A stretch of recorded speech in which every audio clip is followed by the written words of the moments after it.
Hi, Barbara. Hello. Ah, every time we have a conversation, I think back on when the journey started. Somehow, that first initial conversation always stays with me. That threshold conversation when you didn't know yet what to expect, but something was calling you on this journey. Do you remember where you were at that time as well? Yeah, so that's been about a year ago, I guess now. Wow.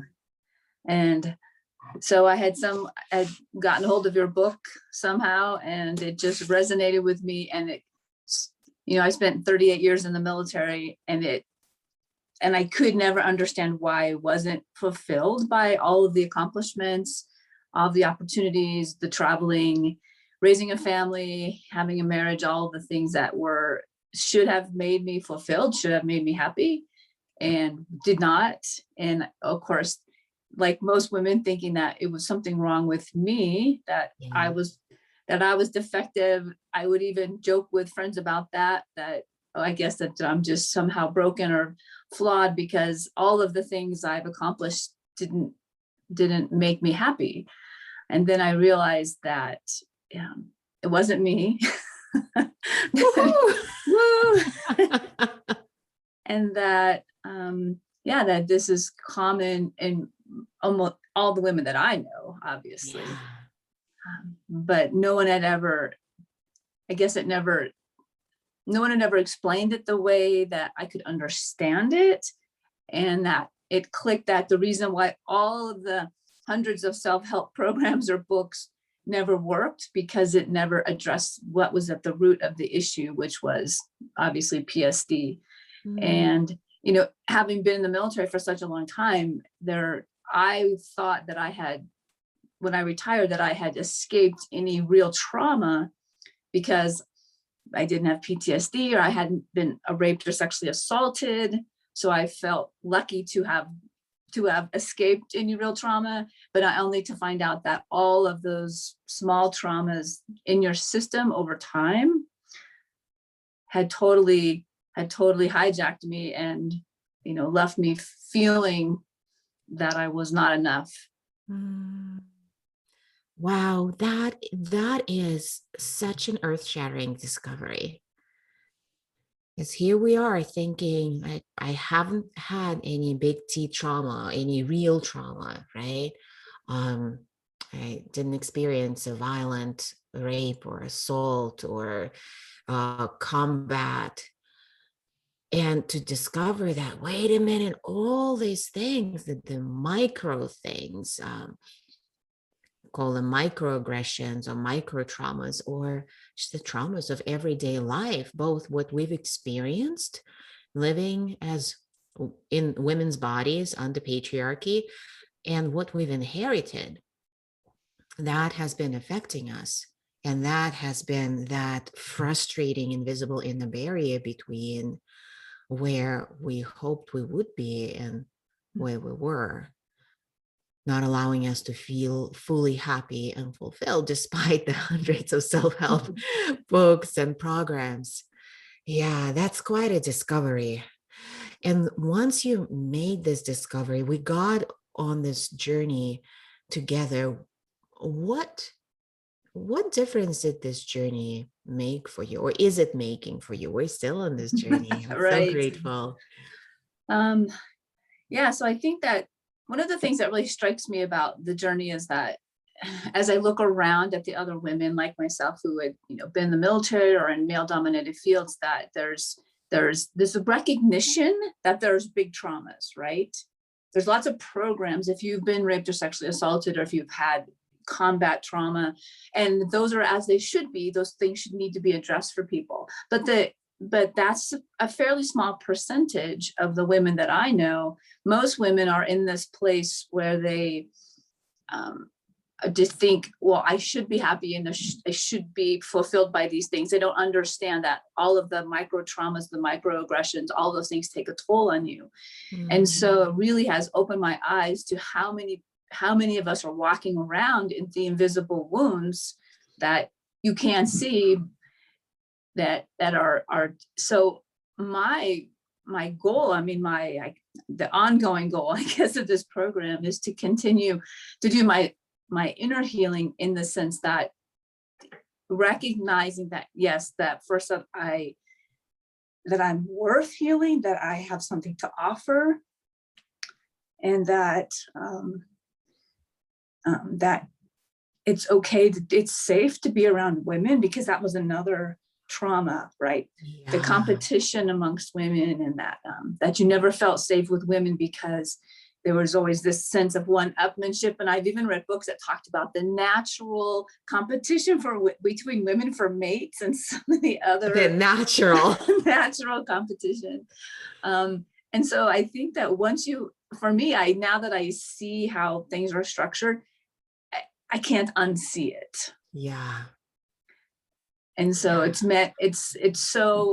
it's been so enlightening and so healing for me. Of course, still on the journey, still working through all of the years of PSD and the micro traumas, but just the light at the end of the tunnel, the fact that there's hope to be healed, and that you can have a better life. You can be happy, you can have joy, you can experience all the emotions, and at the core of who you are, there's nothing wrong with you. Barbara, I'm so celebrating. I have shivers down my spine. You feeling so deeply right now in the conversation. And that in and of itself just shows how much healing you've done already, because that was not the place where we started. No. And that I love how you phrased it, the invisible wounds, right? The visible wounds. Yeah, there's more validation and recognition and more structures to help people heal. And that healing is not easy, and it's hard work. And having that validation and recognition is an important component in healing. And here we are, the majority of the population, like pretty much everybody, walking around with invisible wounds, having no recognition, having no validation, thinking there is something wrong with us. So even having that reflection from you right now, from your recognition, is so healing. I imagine to somebody watching right now thinking, oh, well, maybe that is true. Maybe I do deserve healing too. Maybe even though my wounds are not that bad, I too deserve healing and support. And I deserve to feel deeply and to experience the fullness of my life. And that to me is really everything. And I think that's really where I feel like I got lost in a lot of the programs or the things that are out there, because there's programs for people that have had, very big T trauma, very severe trauma. But then you don't feel like you are entitled or you're worthy of any type of healing because your trauma wasn't that bad, right? Yeah. So, and I think that there's a good many people walking around feeling that way. I felt that way. And it was a stretch for me to join the program, because I thought, well, my things aren't that bad. So, do I deserve to do this, or do I even need to do this? Yeah. But of course, we all need, and the recognition of that there isn't anything wrong with you, and that other women are experiencing the same types of thoughts and feelings, and is so, that in itself is very healing. Yeah, we spend so many years in the silos of shame and trying to figure this out by ourselves. And if we do reach out for help, it's from the perspective of, okay, I need some help fixing myself, right? Correcting what's wrong with me, and being in the environment where you recognize, not just here intellectually, but you recognize with your whole being, hey, we are all in the same boat. And there is nothing wrong with any of us. Yeah, I'm so happy to hear that you've been experiencing healing from that. And you mentioned that now you have hope that things can be different. And I know that hope doesn't just come out of thin air, it comes from some experiences. So I'm wondering what in your healing journey has been giving you like evidence, right, for that. Okay, things are unfolding and can unfold so much more with this healing. So I think part of it is the circle of women and seeing the journey that they're on and the things that, so you're actually visually seeing women who you've been on this journey with for, several months, who have been able to accomplish things they never thought they would accomplish. For me, it's this discovering or rediscovering of what is my desire, what my passion is, what I want to do.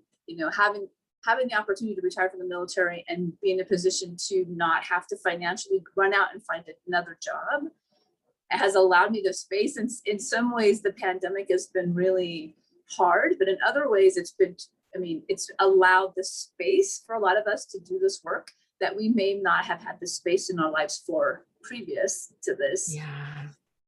So I think that and then just the connections with the women, with you and with Jeffrey, and this the whole, the weekend experience, the thriving experiences, or any retreats that we do for our program. Those are just sort of like, you feel like so during the weekly calls, you're making gains, but on the weekends, you feel like you jump, like you leap forward, and you get a lot more intensive healing during that time as well. What an amazing alignment that you've experienced. You retired from the military and then boom, the pandemic. So it's like all of a sudden, all this time and space for healing that you might not have had time and space for before. And the wisdom, I'm so grateful for that inner wisdom that guides us to say, okay, this is my time. This is my time for healing. It may not be something I had on my list of goals, right? Hasn't been something that was on the to-do list. Okay, heal PTSD, right. Uncover and heal all these layers of trauma. But now I'm learning something, and I'm feeling drawn to this journey because I feel there's so much to rediscover in myself, so much to reclaim. And as you said, those deeper desires, so many women, as you know, just we get put on these tracks of school, career, achievement, family.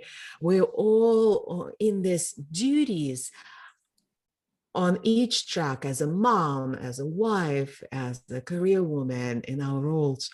And there's very little space to actually feel into what do I authentically desire. Who am I outside of all these roles as an authentic human?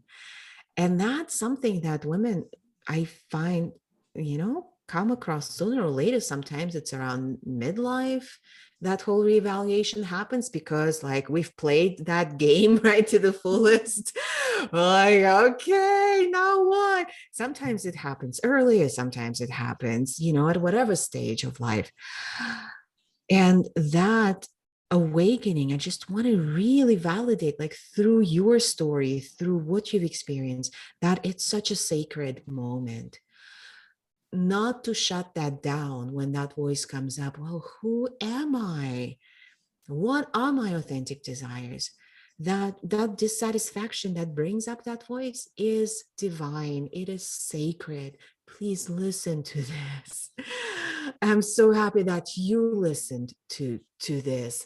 And I'm just wondering if looking back, you can see kind of that fork in the road, or when you were on the threshold of making this decision. Okay, I can get into this healing, or I can just say, you know what, I'm okay. My life is good. What else do I want? I'm retired. I've done all these great things. I can just chill, right?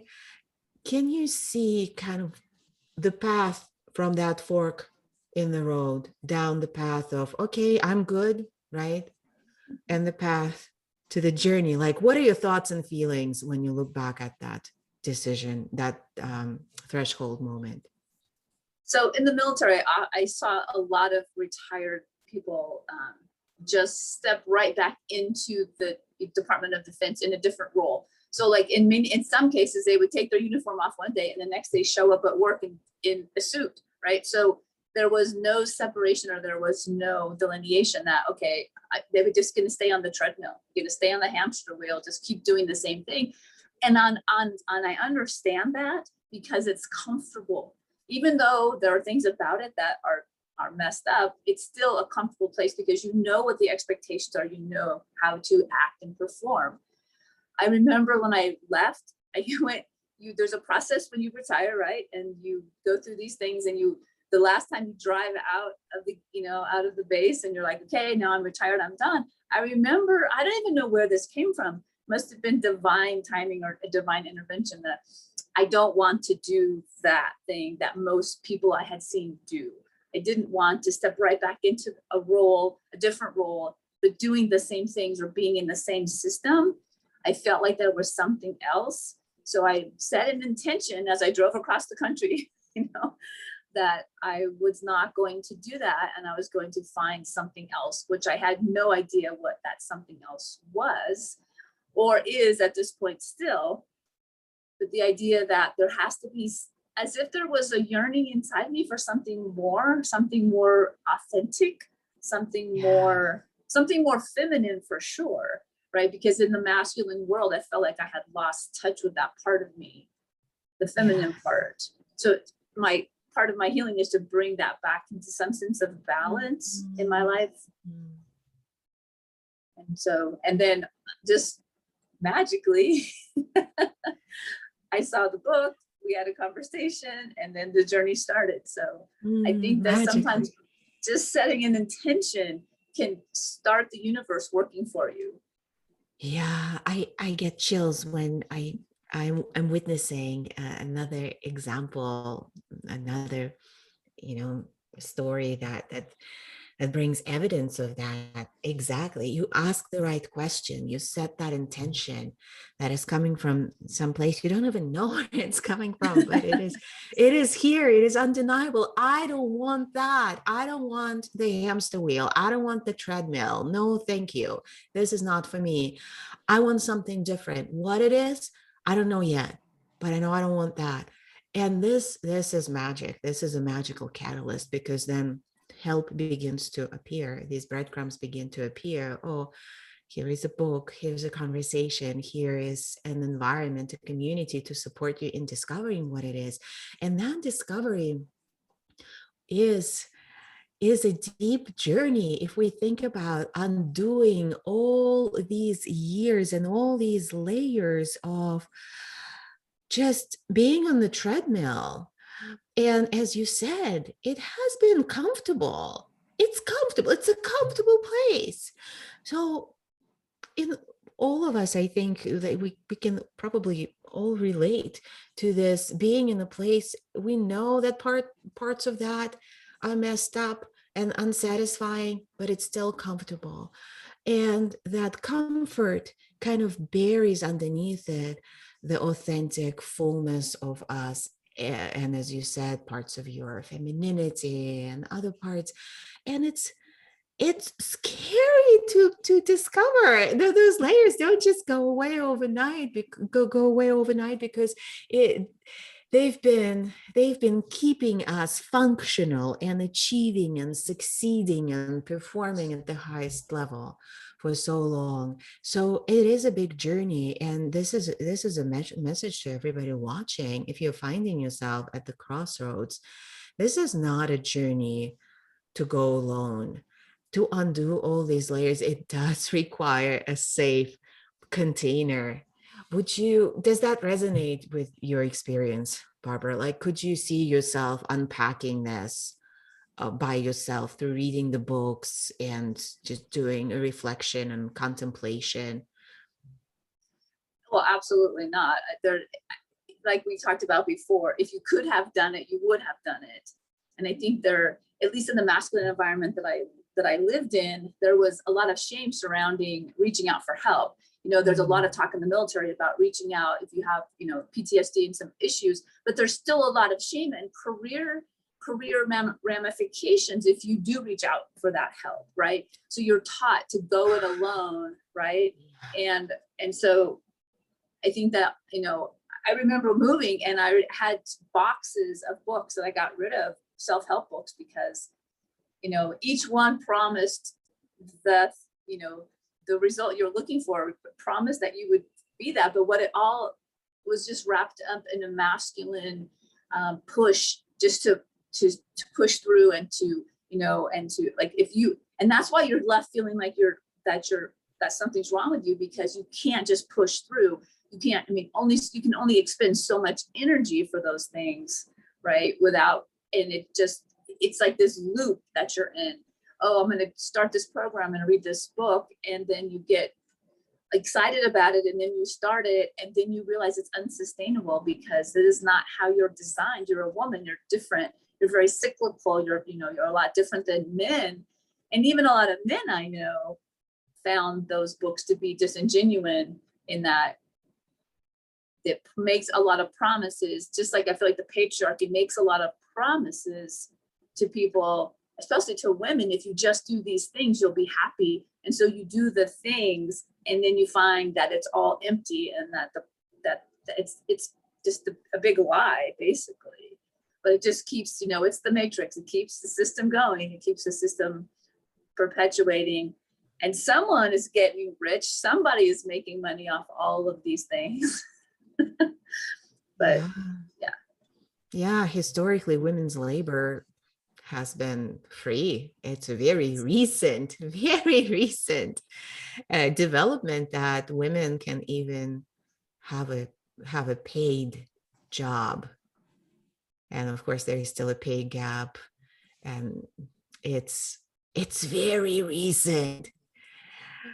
And so, yeah, patriarchy is selling us that premise, that lie, that just do this and that, just be a good wife, just be a good mother, work hard, and you will be rewarded somehow in this lifetime, or after you're dead, maybe, like you'll go to heaven. All of this has been so damaging. And of course, consciously, we may not buy into any of these lies anymore, but our subconscious still carries that imprint of our worthlessness, that we're not worthy of, you know, having impact in the world. We're not worthy of being paid well. We're not worthy of receiving healing and being supported, because you gotta go it alone, right? It's a badge of honor. And in the military, as you shared, career repercussions, right? Oh wait, if you do reach out for help, and it's not really a sign of strength, it's a sign of weakness. Just and in the culture at large as well, that there is that. And I'm just calling on everyone watching right now to examine, do you experience that prison guard, we'll call them, that trauma defense that goes, no, like your trauma is not bad enough, you don't really need help, you're supposed to be strong and figure it out on your own. These are all patriarchal, these are all symptoms of PSD. These are patriarchal inventions to keep us playing small and to keep us in this invisible inner prison. Is we truly, like, if we could have figured our way out of it, we would have. We're all brilliant.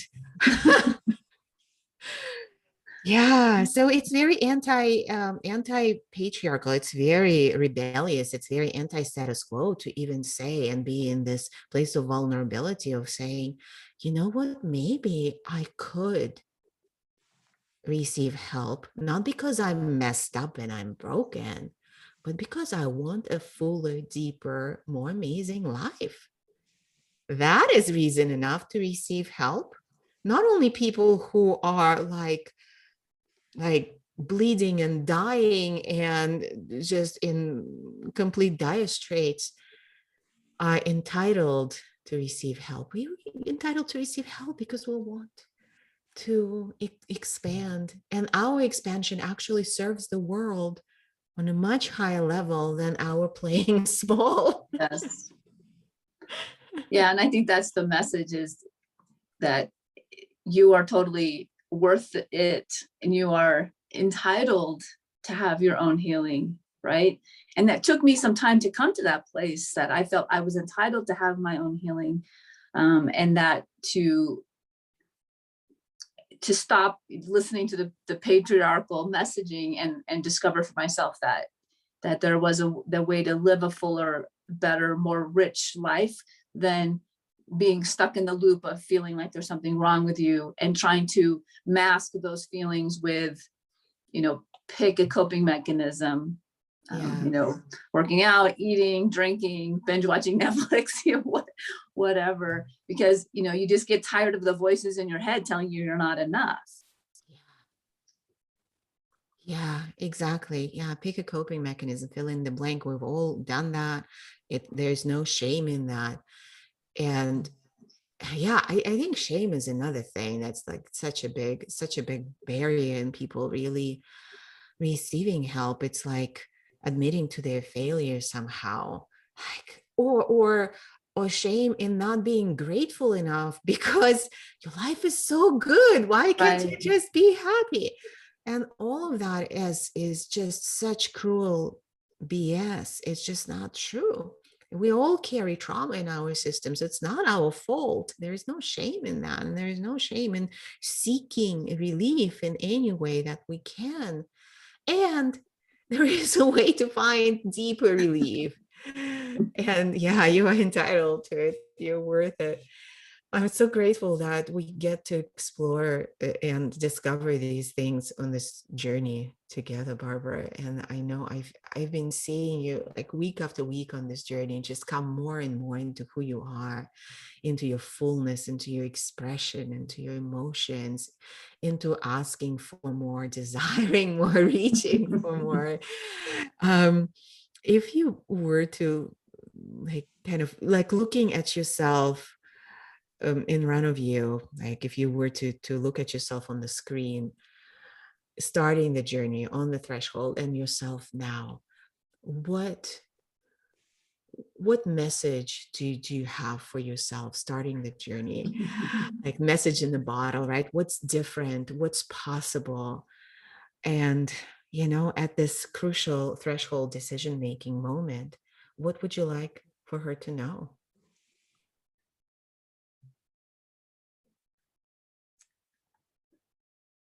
I think that the most important thing for me would have been that, number one, that you are worth it. You're entitled to have your healing.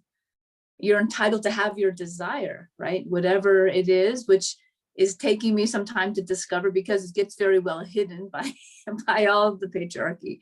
But that, that you are worth it. I mean, I think that phrase sometimes is overused, but if you're feeling it, if you're feeling the pull, if you're feeling the call, then it will be so much more than you even can imagine it at the beginning. So you think that, okay, if I had a conversation with another woman in the circle, said, I came to this program with a list of things I wanted to fix, right? But she said that list has completely been blown out of the water, because the experience of it has been more than you can't even imagine at the beginning, because you have no frame of reference for it.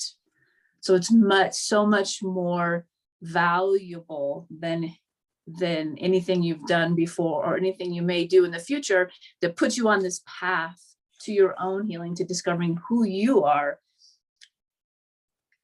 And then claiming that, I think, is the thing. So finding the healing, but then claiming this, yes, I will have that, and and more, right? And so, Yeah.